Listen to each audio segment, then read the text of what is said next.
Welcome to Viking Chronicles. I'm your host, Kyle Lamb. This week we're heading to South Africa for Cape Buffalo. We're headed to the Limpopo province and it's going to be craziness.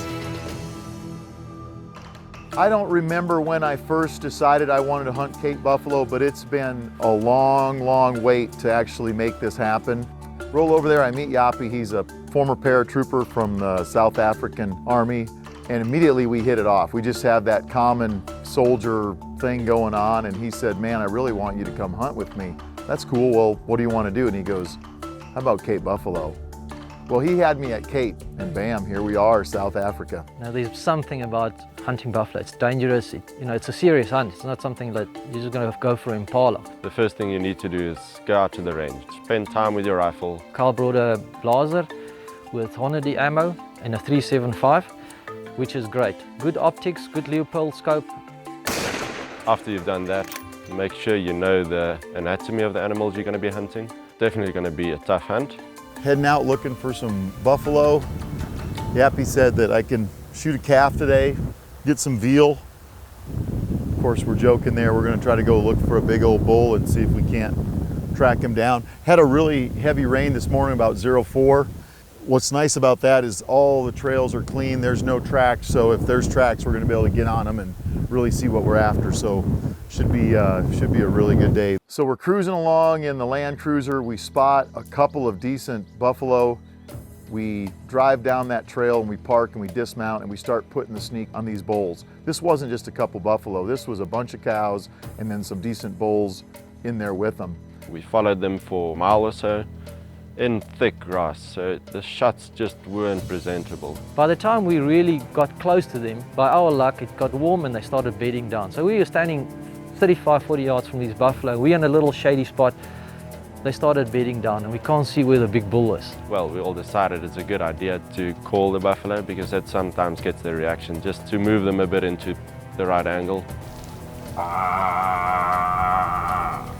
The call almost sounded like a grunt call for a whitetail to me. Well, I looked over my shoulder and Hein didn't have a call. He just puts his hands up by his mouth and he starts calling, and I'm thinking, these critters are gonna run away when they hear that.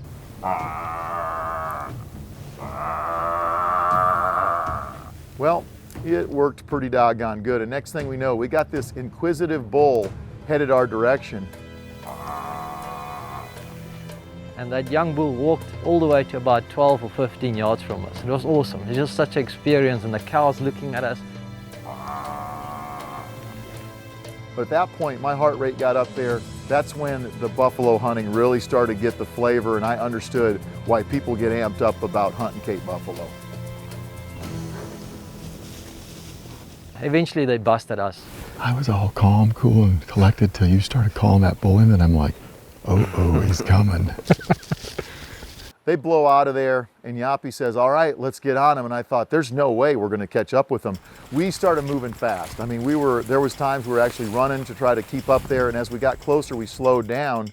We moved up to the edge of the open area. He asked me if I knew which one it was, and I said, well, Ray Charles could see which one it was. This bull definitely was much larger than the other bulls that were in there. Stepped up there, I've got my Blazer R8 375 H&H. I had my VX5 dialed down to 1 power, had the red dot on, the fire dot, so I could see that red dot on the side of this critter.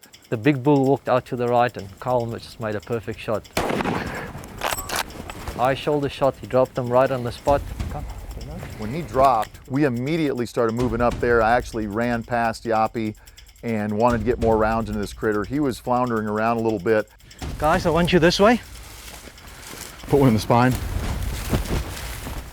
Right between the shoulders and the spine. Into the spine, yeah. Behind, in the middle of the shoulder blades.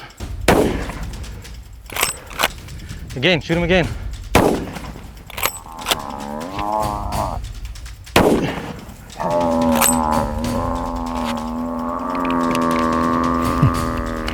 He's pissed.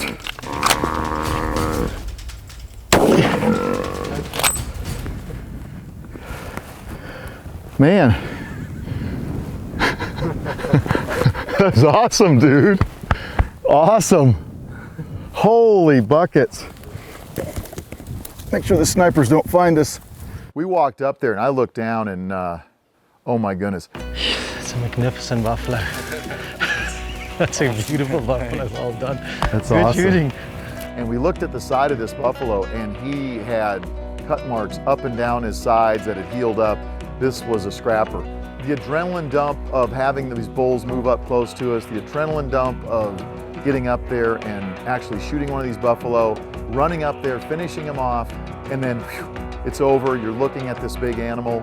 You know, I had joined the group of people in this world that's not real big that have actually hunted Cape buffalo, harvested a nice animal like that. I mean, killing one of these buffaloes is just, it's unbelievable. We had a great time. It was fantastic. Now we can have some oxtail soup, huh?